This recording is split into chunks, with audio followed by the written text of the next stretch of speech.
출애굽기 15장 22절에서 끝절까지 제가 봉독하겠습니다. 모세가 홍해에서 이스라엘을 인도하며 그들이 나와서 수르 광야로 들어가서 거기서 사흘 길을 걸었으나 물을 얻지 못하고 마라에 이르렀더니 그곳 물이 써서 마시지 못하겠으므로 그 이름을 마라라 하였더라. 백성이 모세에게 원망하여 이르되 우리가 무엇을 마실까 하며 모세가 여호와께 부르짖었더니 여호와께서 그에게 한 나무를 가리키시니 그가 물에 던지니 물이 달게 되었더라. 거기서 여호와께서 그들을 위하여 법도와 율례를 정하시고 그들을 시험하실세 이르시되 너희가 너희 하나님 나 여호와의 말을 들어 순종하고 내가 보기에 의를 행하며 내 계명에 귀를 기울이며 내 모든 규례를 지키면 내가 애굽 사람에게 내린 모든 질병 중 하나도 너희에게 내리지 아니하리니 나는 너희를 치료하는 여호와임이라. 그들이 엘림에 이르니 거기에 물샘 12과 종려나무 이런 그루가 있는지라. 거기서 그들이 그 물 곁에 장막을 치니라. 아멘. 다음 주일은 성탄주일이어서 오후에 출애굽기 강론을 쉬게 됩니다. 그래서 오늘은 길지 않습니다. 조금 평소보다 조금 더 긴데 15장까지 오늘 마치고 그 다음 주일 16장으로 넘어갈 계획을 갖고 있습니다. 오늘 이 본문 사건은 설교도 여러 번 듣게 되는 본문 중에 하나인데 보통 마라의 썬물 사건이라고 이렇게 표현을 합니다만 저는 출애굽기 강론을 하면서 준비하면서 마라에 치료하는 나무 사건 혹은 여호와 라파 사건 이렇게 표현하고 싶습니다. 썬물 사건이라고 하면 썬물의 강조점이 있게 되죠. 여기보다는 썬물보다는 지난 시간에 말씀드린 십자가 나무의 그림자가 되는 한 나무를 더 강조한다든지 또 아니면 여호와 하나님께서 치료해 주셨으니까 여호와 라파를 강조해야 되지 않을까 그런 생각에 쓰입니다. 왜 이렇게 제목을 바꾸고 싶으냐 하면 그 이유가 15장 16장에 기록된 출애굽 후에 시내산 도착 직전까지 사건들 중심으로 기록되었다고 했습니다. 그리고 그 사건들 중심에 그 여러 상황들 중심에는 여호와 라파가 들어 있습니다. 따라서 여호와 라파를 중심으로 앞에 일어난 사건들과 또 뒤에 일어날 사건들, 이 모든 사건들은 중심에 여호와 라파가 있기 때문에 문제가 안 된다. 이것을 지금 하나님의 백성들에게 가르치시고 말씀하시기 때문입니다. 자, 홍해에 길이 막혔을 때 없던 길도 마른 땅을 만들어서 바다를 건너게 하신 여호와 라파가 있었지 않습니까? 썬물을 만나서 목이 마를 때 단물로 바꿔주시는 여호와 라파가 본문에 있었습니다. 식량이 떨어져 굶게 되었을 때 300만 명이 40년 동안 농사 짓지 않아도 매일 아침마다 신선한 하늘 양식이 배달되는데 본문을 보면 하늘에서 만나가 비같이 내렸다 이렇게 말씀하고 있습니다. 안식일에는 일을 하지 말아야 하기 때문에 만나가 내려오지 않습니다. 그런데 금요일날 거두어들인 만나가 안식일에는 이틀이 지나도 썩지 않았어 그들에게 양식을 육신의 양식을 공급해 주신 여호와 라파였죠. 몸이 단백질을 요구하니까 뭘 먹고 싶다고 불평합니까? 고기가 먹고 싶다. 하나님께서 어떻게 치료해 주십니까? 메추라기를 몰아주셔서 코에서 냄새가 나도록 고기를 먹게 하십니다. 르비딤에 도착했는데 또 물이 없습니다. 그곳에서 또 원망하고 물 때문에 불평하니까 하나님께서 반석을 깨뜨려서 석수가 콸콸 솟아나게 해 주셨죠. 이 석수라는 생소가 우리나라에서 1호 생산된 생수였는데 사장이 아마 이 성경을 봤는지 모르겠습니다. 아말렉이 싸우자고 시비를 걸어왔습니다. 이스라엘에는 전사도 없고 무기도 없고 싸워본 경험이 없는 노예 출신들이었지 않습니까? 그런데 기막힌 전법으로 인류사에 유례도 없는 전법으로 이스라엘이 승리를 거두게 하시죠. 모세가 손을 들면 이스라엘이 이기고 모세가 손을 내리면 아말렉이 이기는, 여러분 이런 전쟁 방법이 세상 어디에 있습니까?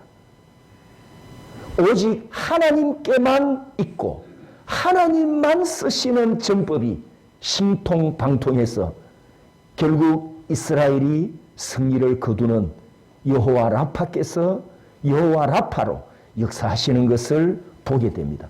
이렇게 여러 사건을 한 장면에 딱 펼쳐놓고 보면 그 중심에 여호와 라파가 계셔서 모든 문제를 해결해 주시고 치료해 주시는 것을 우리가 보게 됩니다. 하나님께서 이스라엘 백성들에게 자신의 존재를 이렇게 가르쳤습니다. 만군의 여호와는 치료하는 여호와라. 이걸 지금 자기 백성에게 가르치십니다. 한번 따라서 해볼까요? 만군의 여호와는 치료하는 여호와라.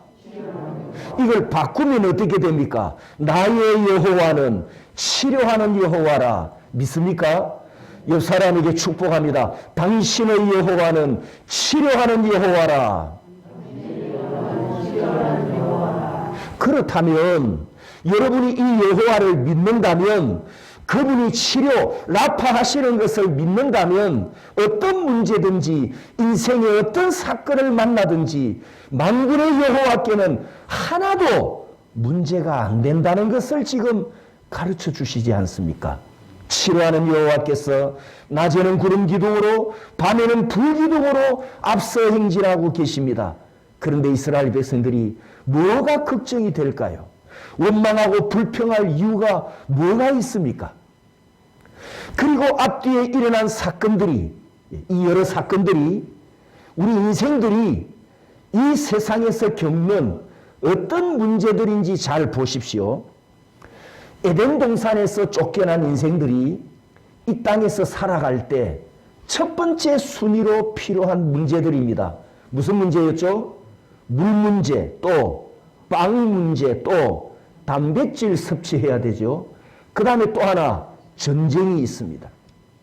이 네 가지는 아담의 후손들이 이 세상에서 살아갈 때 1순위로 필요한 것이지 않습니까? 물, 빵, 단백질, 전쟁. 여러분, 먹고 마시는 것은 생존 문제입니다. 그리고 한 번으로 끝나는 게 아니고 평생 이 문제를 해결해야 될 인생의 1순위입니다. 전쟁도 마찬가지죠. 전쟁 역시 죽고 사는 것이 달려 있습니다. 현대 전쟁도 마찬가지지만 더구나 고대 전쟁은 어떤 전쟁입니까? 따먹기 전쟁이었습니다. 따먹기. 전쟁이 일어나면 두 가지를 따먹었죠. 하나는 빵을 따먹었고 하나는 땅을 따먹었습니다.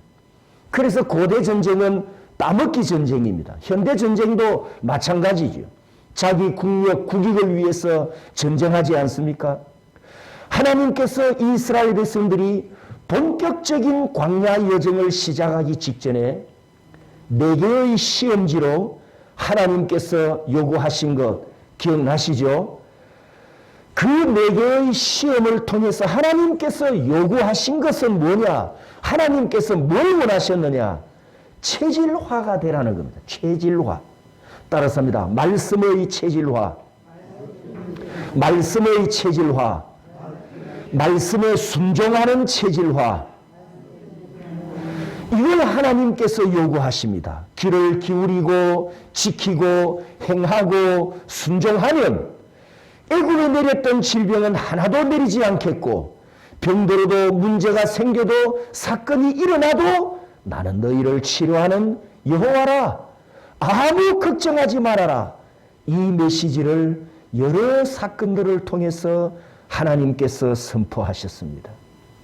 하나님께서 이 마라에서 썸물을 만나게 하신 것은 노예 근성을 가진 그들에게 하나님께서 가르치시는 중요한 한 가지가 있습니다. 그게 뭐냐 하면 따라서 봅니다. 하나님의 원칙. 하나님의 원칙.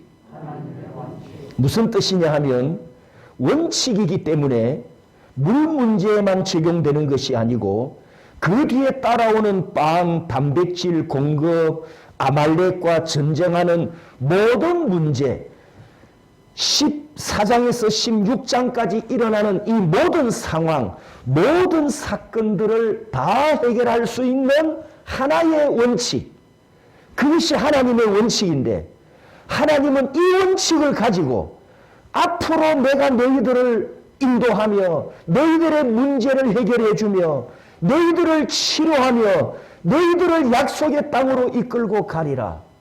이걸 지금 하나님께서 그들에게 가르치십니다. 그 원칙이 뭐냐? 앞에서 계속 말씀하는, 따라서 합니다. 여호와 라파, 여호와 라파, 내가 치료해 준다, 이 뜻이에요. 이게 내 원칙이라는 거예요.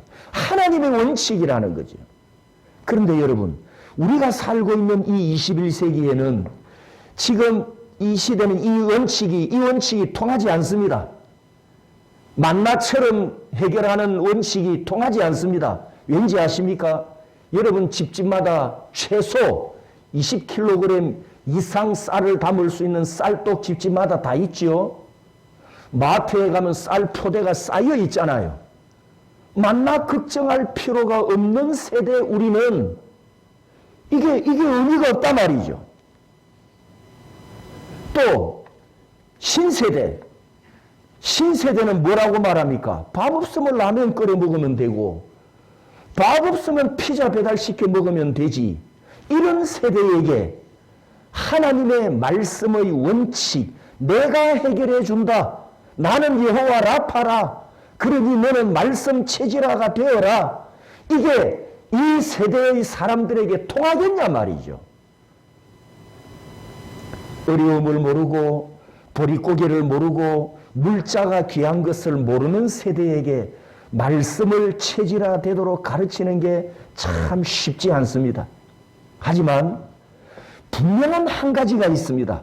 분명한 한 가지. 그게 뭐냐? 썩물을 만났지만 사람이 할 수 있는 것이 아무것도 없습니다. 애굽에서 반려되지 못한 반죽을 급히 싸들고 왔다가 식량이 다 떨어졌지만 광야에서 사람이 할 수 있는 게 아무것도 없습니다. 여러분, 과학이 아무리 발달해도 우리 인간은 물 한 방울 만들어냅니까? 못 만들어냅니까? 못 만들어내잖아요. 스마트폰을 두들기기만 하면 피자가 배달되는 시대지만 밀가루 한 줌 인간이 만들어낼 수 있습니까? 쌀 한 톨 만들어내지 못하는 인간입니다. 만들어내지 못할 뿐만 아니라 물이 되고 빵이 되는 원재료가 우리에게는 아예 없단 말이죠. 그래서 하나님께서 우리에게 보여주신 것처럼 우리 인간들은 따라서 합니다. 야자. 야자가 무슨 뜻이라 그랬죠? 급히 쏩니다. 야자가 무슨 뜻입니까? 힌트. 하나님의 창조의 네 동사 중에 하나. 땡입니다. 바라는 따라서 합니다. 바라는 무에서 유를 창조하는 것이고 야자는 유에서 유를 창조해내는 것. 이미 하나님이 만들어 놓은 재료를 가지고 다시 재창조해내는 것을 야자라고 합니다. 이거 오늘 이 시간에 제가 계속 강조할 거기 때문에 기억하십시오. 야자는 무슨 창조라고요? 따라서 합니다. 재창조. 있는 재료를 가지고 또 다른 형태로 만들어내는 것을 야자라고 합니다. 우리 인간은 이 야자를 해낼 수 있단 말이죠. 이미 하나님이 재료를 만들어 주셨으니까. 그것을 가지고 우리는 야자는 해낼 수 있지만 무에서 유는 만들어내지 못하잖아요. 원재료는 하나님의 무에서 유로 만들어 주셔야 우리 손에 들려지는 이것들이란 말입니다. 광야에서 우리가 살고 있는 이 세상에서 물과 빵은 생존과 직접 연관되는 중요한 물건이지만 인간은 단 한 개도 창조해낼 수 없습니다. 그때 여호와의 라파가 개입하면 바라의 역사가 일어나고 맞자의 역사가 일어나고 썰물이 치료되는 기적이 일어나고 하늘에서 만나가 내려오는 공급의 기적이 일어납니다. 믿으시기를 축복합니다. 지금 하나님께서 이 원칙을 이 마라에서 계시하셔서 앞으로 내가 너희들을 계속 이렇게 인도해 가겠다는 하나님의 선한 의지를 그들에게 나타내 주셨습니다. 앞으로 가나안 땅에 도착할 때까지 내가 내 원칙을 가지고 너희들을 인도해 갈 것이며 40년 동안 변함없이 내가 너희들을 이 원칙으로 인도해 가리라. 저와 여러분이 천국에 도착할 때까지 하나님께서 오늘도 이 동일한 원칙으로 오늘 저와 여러분을 인도해 가실 줄 믿습니다. 그러므로 그들은 15장 26절에 순종의 네 동사 따라서 합니다. 순종, 행하며, 기울이고, 지키라. 말씀에 순종하고 의를 행하며 계명의 길을 기울이고 규례를 지키기만 하면 됩니다. 그러면 하나님께서 덤으로 주시는 복이 26절에 있었죠.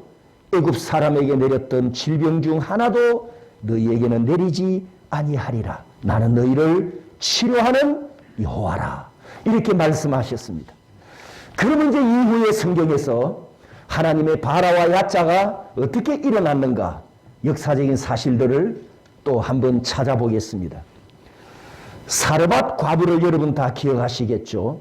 이스라엘 열왕 중에 가장 악한 왕 아합 때에 하나님의 사람 엘리야를 통해 이스라엘에 3년 6개월 동안 가뭄의 심판이 내릴 것을 예언한 후에 비 내림이 멈추고 이슬 내림도 멈추자 이스라엘의 식량을 구하지 못하는 고통이 시작됩니다.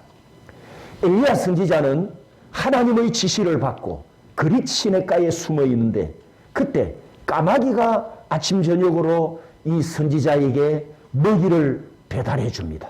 그렇게 해서 그 흉년 가운데 하나님의 사람이 먹고 살게 되는데 그 그리 숨어있던 그릿 시냇가에 마지막 물이 다 말라버리고 나니까 이번에는 하나님께서 사르밧에 있는 한 과부집을 찾아가라고 말씀하십니다. 이 과부에게 아들 한 명이 있었는데 역시 흉년 때문에 식량 문제로 고통을 당하고 있습니다.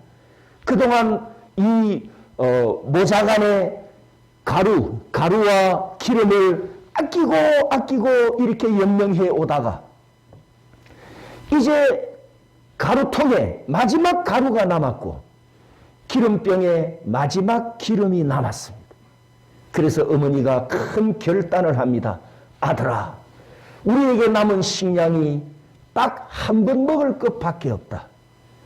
오늘 이거 마지막으로 먹고 우리 인생 끝내야 한다. 그런 비장한 각오로 이 과부가 바깥에 나뭇가지를 주우러 나갔다가 하나님의 사람 엘리야를 만납니다. 엘리야가 이 과부에게 나에게 음식을 좀 주세요라고 요청을 했는데 이 과부가 여차여차히 우리가 지금 마지막 먹고 죽으려고 합니다. 그러니까 엘리야가 뭐라고 말을 하냐 하면 그 가루와 기름으로 음식을 만들어서 먼저 나에게 한 덩이를 주시오. 그리고 나머지 한 덩이는 아들에게 주시오. 그러면서 여호와의 말씀을 이렇게 선포합니다. 14절, 15절, 열왕기상 17장 14, 15, 16 이스라엘의 하나님 여호와의 말씀이 나 여호와가 비를 지면에 내리는 날까지 그 통에 가루가 떨어지지 아니하고 그 병에 기름이 없어지지 아니하리라. 그리고 이 과부가 선지자가 말한 대로 떡덩이를 만들어서 선지자에게 먼저 하나를 접대하고 자기 아들을 먹였는데 16절 여호와께서 엘리야를 통하여 하신 말씀같이 통의 가루가 떨어지지 아니하고 병의 기름이 없어지지 아니하니라. 따라서 합니다. 아니하고 아니하리라. 아니하고 아니하니라. 단어가 하나 틀리지요? 찾았습니까? 14절과 16절에 제가 밑줄을 그어놨습니다. 이게 뭘 의미한다고요? 이중 강조하고 있습니다. 아니하고 아니하리라. 아니하고 아니하리라. 여러분, 이제 과학 이야기를 좀 해볼게요.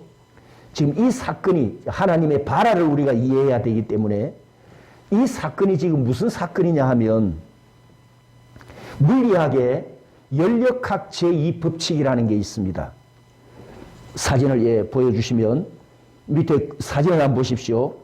자, 왼쪽에 뜨거운 물이 있고 오른쪽에 차가운 물이 있거든요.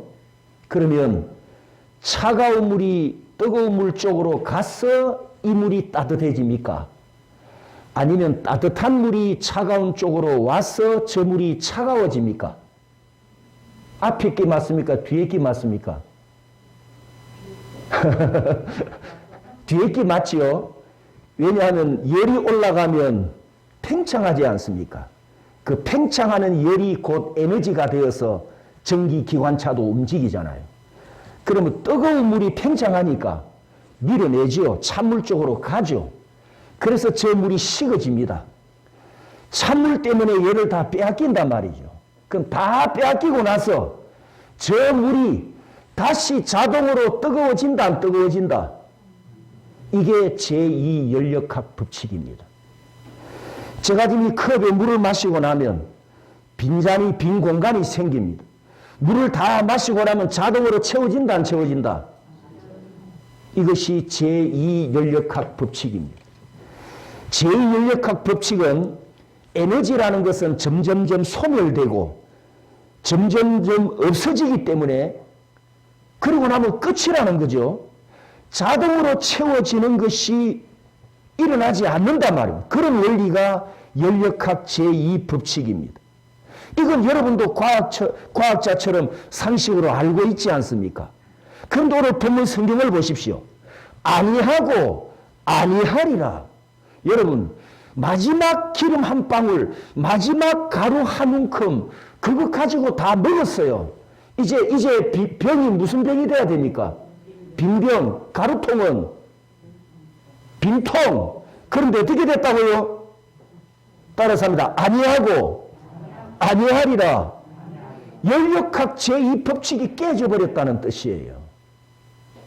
소멸되는 이 에너지의 법칙이 깨어져 버렸어요. 왜? 하나님께서 이 가루통과 기름병에 무슨 창조? 이것은 무에서 유를 만드시는 무슨 창조? 바라 말이에요. 바라 창조됐잖아. 바라. 그 뜻이에요. 바라. 하나님께서 바라 창조를 하셨으니까 채워지지 않는 그 공간에 하나님은 무에서 유를 만드시는 하나님이시니까 아니하고 아니하리라. 여러분, 이게 뭐라고요? 하나님의 원칙이란 말이죠. 하나님의 원칙은 자연을 초월해서 나타났고 그 가루통과 기름병이 여호와 라파로 치료되면서 과학이 깨어지는 하나님의 법칙에는 이 과학이 통하지 않는 이런 창조의 기적이 일어났음을 우리는 믿습니다. 할렐루야. 그러면 여러분에게 이제 질문합니다. 이 연력학 제2법칙이 언제부터 있었죠? 어려운 내용 아닙니다. 이걸 마친 분 제가 또 커피를 쏠 텐데 이 연력학 법칙이 언제부터 시작됐을까요? 예? 창조하셨을 때부터 50점밖에 안 되는데 예, 땡입니다. 창세기 3장에 썩음의 법칙이 시작되었을 때부터입니다. 우리 인류 시조가 선악과를 따먹고 나서 하나님께서 세상으로 쫓아내면서 아담아 너는 흙이니 어떻게 된다? 흙으로 돌아가리라. 이 죄값으로 에덴 동산의 죄값으로 썩음의 법칙이 왔을 때 이 모든 창조 세계가 썩음의 법칙 아래로 들어가지 않습니까? 그때부터 소멸이 왔고 죽음이 왔고 후퇴가 왔고 우리 몸이 쇠하여지고 약하여지는 게 왔지 않습니까? 이때 시작됐단 말이죠. 그런데 이 사르밧 과부 집에는 썩음의 법칙이 여호와 라파로 딱 3년 6개월 동안 깨끗이 치료되었습니다. 우리는 이것을 하나님의 기적이라고 믿습니다. 성도 여러분, 제가 지금 성경과 과학을 대조해서 이렇게 쉽게 설명을 해 줬는데도 여러분 집에 가시면 며칠 지나면 다 까먹을 거고요. 내 삶에 문제가 생기면 또다시 무슨 법칙을 의지하느냐? 여호와 라파를 의지하면 얼마나 좋겠습니까만 다시 물리학을 의지하고 썩음의 법칙을 의지하고 과학의 법칙을 진리의 말씀보다 더 인정하고 하나님의 말씀의 권위보다도 과학을 더 인정하는 이 세대여. 그래서 하나님께서 4가지 동사로 뭘 요구하셨다고요? 따라서 합니다. 말씀의 체질화가 이루어져야 합니다. 앞에 옆에 뒤에 보고 3번 반복합니다. 말씀의 체질화가 이루어져야 합니다. 3번 반복하십시오.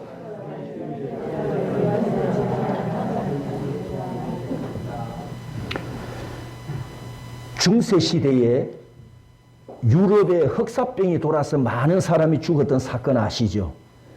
2년전 바이러스가 시작될 때 그때 그 사건들이 다시 회자되기도 했었는데요. 그때 유럽 인구 3분의 1은 2천만 명이 사망했다고 합니다. 그때 헝가리에서 이런 일이 있었다고 합니다. 헝가리 지도를 한번 보면 이 가운데 파란 게 이제 도나우 강입니다. 지난번에 이 관광선 배가 침몰해가 우리 한국 관광객 11명인가 3명인가 사망한 사건이 있었죠. 바로 그곳입니다. 이 부다페스트가 헝가리의 수도인데 오른쪽을 페스트라고 부르고 왼쪽을 부다라고 부릅니다. 이 페스트가 전염병 페스트가 아닙니다. 다른 뜻을 가지고 있습니다. 아무튼 이렇게 나누어져 있는데 왼쪽은 파란색이 많이 보이잖아요. 산악이 많고 산간 지역이고 높은 구름 지역이 있어요. 그래서 이곳에는 관공서가 많이 있고 금융, 경제, 그러다 보니까 이제 고관들, 부자들, 높은 사람들이 많이 사는 곳입니다. 페스트는 아주 넓은 평지였는데 여기 이제 서민들이 다 살고 있었던 주거 지역이랍니다. 그런데 이 유럽의 흑사병이 돌았을 때 서민들이 살고 있던 페스트 지역에는 많은 사상자가 나왔는데 이 동쪽에 있는 부자, 높은 사람, 고위 관리자 이런 사람들이 사는 지역에는 사상자가 비교했을 때 너무가 차이 나게 적었대요. 그 이유가 뭐냐? 여러분 이스라엘 사람들이 유대인들이 2000년 전에 전 세계에 흩어진 그 유대인들이 유럽에 있는 나라에서 어느 나라에 제일 많이 가서 살았는지 혹시 아십니까? 헝가리였습니다. 그리고 유대인들은 들어가면 상권과 경제를 다 쥐어버리잖아요. 그럼 우리 추측에 유대인들이 여기 많이 살았을 거란 말이에요. 유대인들은 지금 무슨 생활을 합니까? 구약 성경에 있는 정결법, 하나님 앞에 종교적으로도 정결해야 되고 씻는, 손 씻고 발 씻고 옷 씻고 피 뿌리고 정결법, 그 다음에 청결법, 먹지 말아야 될 음식, 먹어도 되는 음식, 이런 규율, 율법이 있지 않습니까? 그들이 이 유럽의 전염병이 돌았을 때 하나님께 듣고 배운 정결법이 있으니까 하루에 20번씩 씻었답니다. 부다에 사는 사람들이 하루에 20번씩 씻으면서 그 악독한 전염병을 그렇게 지혜롭게 잘 통과했다는 거죠. 그런 숨은 역사 이야기가 있습니다. 또 한 사례, 예루살렘 지형을 한번 보겠습니다. 다음, 우리가 잘 알다시피 여기 이제 지중해입니다. 지중해 해면 높이를 0m라고 한다면 400m 아래로 내려가면 사해 바다, 지구에서 제일 낮은 바다죠. 그런데 이 예루살렘이라고 하는 도시는 해면에서 800m 위에 있는 높은 고산지대에 있습니다. 전 세계 어디를 가도 도시를 세울 때는 항상 강을 끼고 도시를 건설합니다. 물이 공급되어야 하기 때문에. 그런데 예루살렘은 높은 산악지대에 세워져 있기 때문에 물을 공급하는 문제가 제일 어려운 난제입니다. 과연 이 산 위에 세워진 도시에 물 공급을 어떻게 해야 되겠습니까? 특히 고대 전쟁에는 성벽이 경계선이지 않습니까? 성벽. 그 나라 사람들이 성 안에 딱 갇혀 있고 공격해온 적국이 성벽 밖에서 돌멩이 날리고 뭐 활을 쏘고 횃불을 불을 붙여서 쏘고 그렇게 이제 벽을 무너뜨려야 공격 앞으로 이렇게 이제 돌격을 하는데, 고대 전쟁에서 성벽 안에 갇히게 되면 제일 문제가 식량과 물이란 말이죠. 그런데 이 예루살렘이 얼마나 공격을 많이 받습니까? 아수르 공격도 받고 바벨론 공격도 받고 이런 사건들이 일어났잖아요. 이 와중에 북이스라엘이 BC 722년에 아수르에 멸망하고 6년이 지난 BC 716년에 히스기야가 남유다 왕이 됩니다. 형제 나라였던 북이스라엘이 다 멸망해버렸고 아수르는 신흥 강국으로 등장하면서 국제정세가 격변기에 들어갑니다. 그때 히스기야가 왕으로 있던 남유다 국력은 쪼그라들 대로 쪼그라들어서 어디 원조를 요청할 외국도 없었어요. 그래서 자기 스스로 알아서 생존해야 될 그런 위기 상황에 히스기야 왕이 언젠가는 저 아수르가 우리도 공격해 올 것이다, 이것을 예상하고 예루살렘 성 안에 있는 백성들을 지키기 위해서 전쟁 준비를 합니다. 전쟁 준비를 할 때 제일 먼저 해결해야 될 것이 바로 물이었습니다. 이 물 문제를 어떻게 할 것이냐, 이렇게 기도했겠죠. 왕이니까. 우선 성경을 한번 보겠습니다. 밑에 두 구절. 히스기야가 또 기온의 윗샘물을 막아 그 아래로부터 다윗성 서쪽으로 곧게 끌어들였으니 히스기야가 그의 모든 일에 형통하였더라. 윗샘물을 막아서 다윗성 아래로 끌고 오는데 형통했더라. 어려움이 없었더라. 기억하십시오. 형통했더라. 그리고 열왕기하 20장 20절에도 보면 저수지와 수도를 만들어 물을 성 안으로 끌어들인 일은 유다왕 역대 지략에 기록되지 아니하였느냐. 여러분, 이 두 권의 책은 구약의 역사서 책이고 또 밑에 열왕기서는 왕들의 행적을 기록한 왕조실록이죠. 요즘 우리말로 하면 대통령 기록 문서, 이런 책에 해당이 됩니다. 자, 이 고산지대에 있는 예루살렘의 물 문제를 해결하기 위해서 히스기야 왕이 기온의 윗샘물을 막아 다윗성 아래로 끌어들였다라고 한 이 장면, 이제 한번 지도를 또 다음 지도를 보겠습니다. 왼쪽을 보시면 여기 이제 바깥 선이 예루살렘 성곽이죠. 예루살렘 성곽인데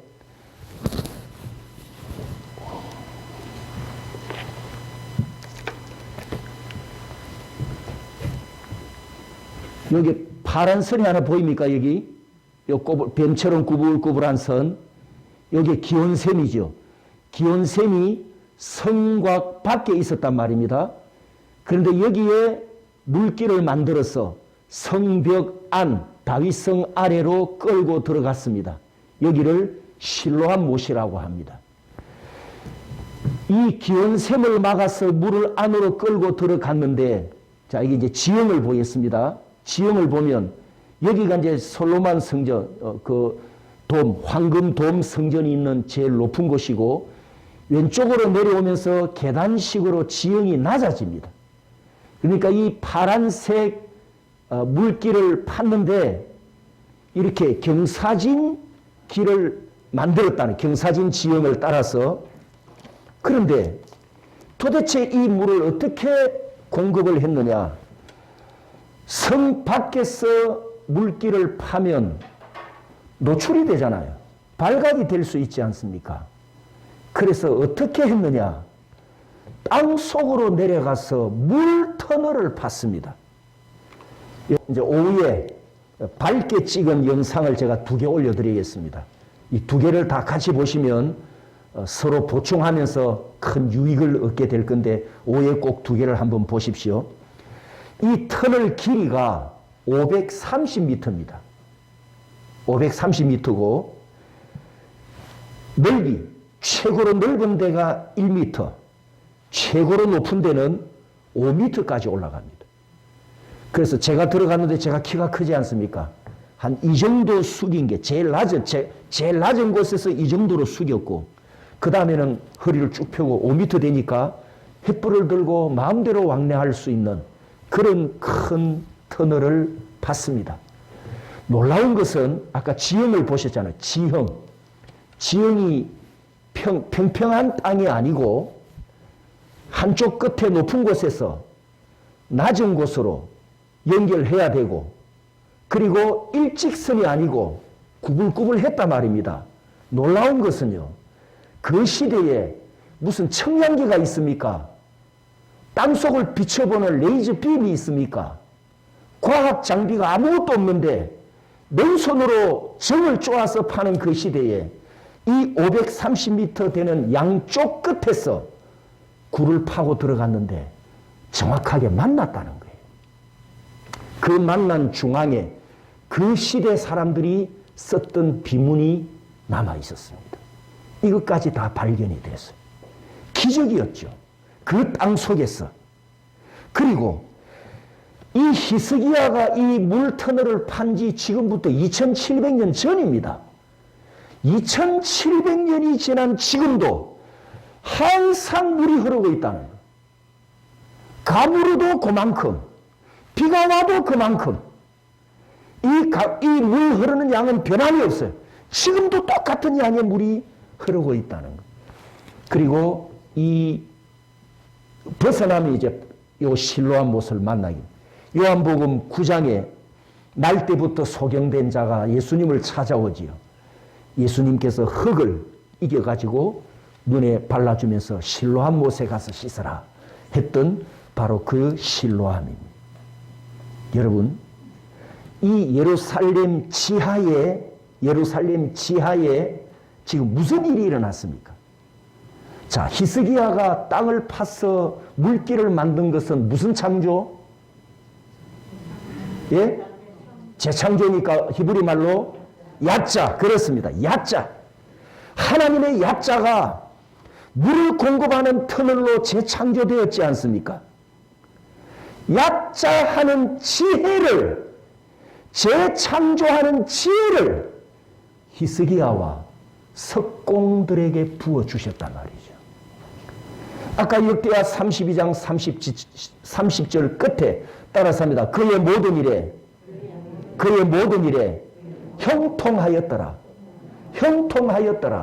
하나님께서 야자의 지혜를 주셨기 때문에 이 물터널을 뚫는데 아무런 문제가 없었다는 것. 그래서 생수의 근원 되시는 하나님께서 구약 성전이 있는 예루살렘에 자연적인 생수도 공급하시도록 히스기야에게 지혜와 지식을 주신 줄 믿습니다. 고대 시대에 다시 한번 돌아가서 생각해 보십시오. 그 시대에 성 밖에 있는 물을 땅속 깊은 터널을 뚫어서 물을 끌어오는 이 지혜와 지식은 아무나 가질 수 없고 아무나 가르쳐주지 않는 지혜임에 틀림없죠. 이처럼 여호와 라파는 사르밧 과부 집에서는 썩음의 법칙을 깨뜨리는 초자연적인 기적을 일으키기도 하고 히스기야를 통해서는 이미 창조된 것을 재창조하시는, 야자하시는, 그래서 문제를 해결해 주시는 하나님의 치료와 회복이 나타난 것을 우리가 보게 됩니다. 그렇다면 성도 여러분, 하나님께서는 지금도 필요하시면 바라 창조, 무에서 유를 창조하시고 초자연적인 기적을 행하기도 하시고 때로는 사람을 통해서, 자연을 통해서, 기계를 통해서, 어떤 물건을 통해서 창조를 재창조하셔서 우리를 치료해 주시고 회복해 주시는 여호와 라파를 믿으시기를 축복합니다. 우리를 치료하시는 여호와를 찬양합니다. 문제를 해결할 수 있는 지혜와 지식을 주시는 여호와를 찬양합니다. 그러므로 하나님께는 아무 문제가 없습니다. 하나님의 원칙은 이미 정해졌고 하나님의 원칙은 언제든지 사용하실 준비가 되어 있습니다. 문제는 어디에 있습니까? 문제는 누구에게 있습니까? 바로 나에게 있습니다. 그래서 말씀이 체질화되어야 합니다. 따라서 합니다. 말씀이 체질화되어야 합니다. 말씀에 순종하는 체질화가 되어야 합니다. 여러분에게 이 체질화가 꼭 일어나기를 축복합니다. 마라에서 하나님께서 이스라엘 백성들에게 약속하십니다. 너희들이 원망하고 불평하던 체질에서 내 명령에 순종하는 체질로 바꾸기만 해라. 그리하면 내가 치료하리라. 내가 문제를 치료하리라. 내가 사건을 치료하리라. 내가 인생의 선물을 단물로 치료해 주리라.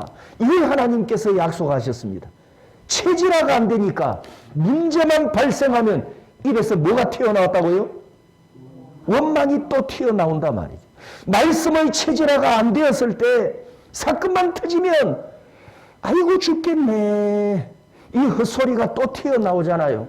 아이고 죽겠네. 이게 왜 제가 지금 헛소리라고 하느냐 하면 보십시오. 아이고 죽겠네 하는 분에게 진정 빨리 죽고 싶으십니까? 물어보면 저를 좀 죽여주세요 그러겠습니까? 제가 좀 죽여드릴까요? 물어보면 기뻐서 네라고 그러겠습니까? 그럴 분은 한 분도 없겠죠. 빨리 죽여달라고 하는 분은 한 분도 없습니다. 오히려 몸에 좋다는 보약 다 챙겨 드시면서 아이고 죽겠네. 아이고 죽겠네. 그러니 헛소리라는 거예요. 다시 출애굽기로 돌아옵니다. 현재 위치, 이 현재 위치가 광야 여정 시작 지점에 있고 19장 시내산에 도착하면 무려 5권이나 되는 모세오경을 율법서로 받아야 하거든요. 그 전에 도착하기 전에 노예로 살아왔던 이들에게 말씀 체질화가 되어야 합니다. 그런데 16장 레비딤에 도착했을 때 또 물이 없어서 300만 명과 모세와 그때는 대판 싸움을 벌입니다. 대판 싸움을 벌이는데 바로 이때 이 싸움 때 모세가 딱 한 번 실수해가지고 약속의 땅을 밟지 못하고 느보산에 올라가서 멀리 지중해까지 구경만 하고 요단강을 건너지 못하고 느보산에서 장례식을 하지 않습니까?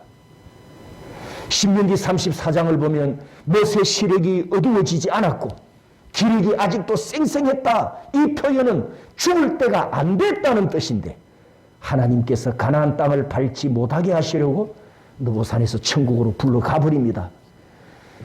그 원인을 모세가 가나안 땅을 밟지 못한 원인을 나중에 찾게 되겠지만 6번인가 7번인가 성경에 나오는데 이 6번 7번 하나님께서 말씀하실 때마다 모세야 네가 왜 가나안 땅을 못 들어갔는지 아느냐? 딱 이유는 한 가지였어요. 그걸 6번 7번 하나님이 반복하시는데 따라서 합니다. 하나님의 거룩. 하나님의 거룩. 모세가 몇 번 실수했다고요? 딱 한 번. 무슨 실수? 하나님의 거룩을 드러내지 않았단 말이죠. 모세는 딱 한 번 실수하고 가나안 땅을 못 들어갔는데 말씀 체질이 안 돼가지고 40년 동안 원망하고 40년 동안 불평했던 출애굽 1세대는 어떻게 됐습니까? 성도 여러분, 고린도전서 10장 말씀처럼 우리가 이 출애굽기 거울을 잘 보아야 합니다. 출애굽기라는 이 거울에 내 자신의 얼굴과 내 모습을 잘 비춰보고 그렇다면 나는 어떻게 할 것인가?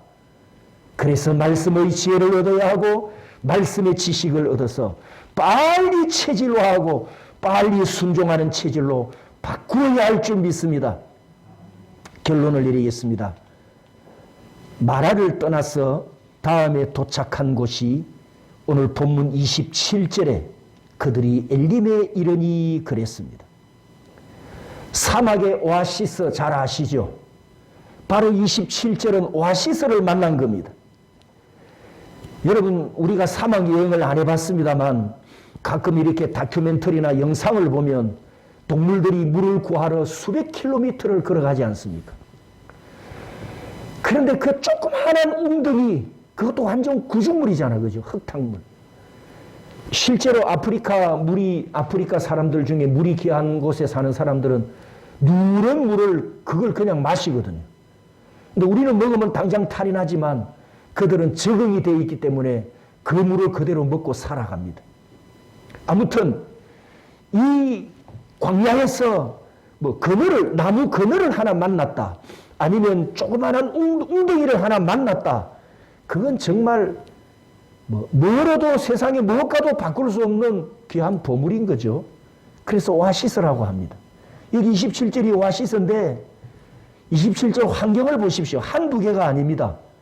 물샘 12이 있어서 12지파가 골고루 한 개씩 쓸 수 있도록 준비되어 있었고, 종려나무 이런 그루가 있는지라. 할렐루야. 그러면 지도 기억하십니까? 마라와 엘림이 붙었어요. 옆 동네인데 바로 옆에 엘림을 두고, 오아시스를 두고 이 마라에서 백성들이 뭘 했다는 겁니까? 뭘 했습니까? 원망했단 말이죠. 그러면 이제 마라를 떠나서 엘림에 도착했죠? 그러면 뭘 알아야 됩니까? 엘림에 도착해서 물샘 12과 70그루의 종려나무를 보는 순간 어떤 마음을, 어떤 자세를 가져야 됩니까? 예? 창피한 줄 알아야지. 아니, 마라에서 안 해도 될 짓을 하고 왔잖아요, 지금. 원망 안 해도 될 짓을 조금만 더 참으면 엘림의 오아시스가 있는데, 그러면 좀 부끄러운 줄 알아야죠. 그러면 자숙도 좀 하고 근신도 좀 하고 회개하는 마음도 가지면서 스스로를 돌아봐야 됩니다. 그런데 여러분, 근심 실컷 해놓고 염려 실컷 해놓고 며칠 후에 문제 해결되고 또다시 며칠 지나면 내가 언제 근심하고 염려했지 싹 잊어버리는 우리 모습하고 똑같습니다. 이들이 16장에 넘어가면 뭐 하는지 볼까요? 즉시 뭐 합니까? 16장 2절 이스라엘 자손 온 회중이 그 광야에서 모세와 아론을 원망하여. 그러니까 이들이 원 없이 망해보려고 작정한 사람들이 맞다는 거죠. 성도 여러분, 어차피 우리는 내일 일을 모르는 하루살이 같은 인생입니다. 그러니 오늘을 감사하고 오늘 내게 이 환경을 주신 하나님의 뜻이 무엇인지 분별하고 한 걸음 한 걸음 주님과 함께 동행하는 말씀의 사람들이 되시기를 주님의 이름으로 축복합니다. 아멘.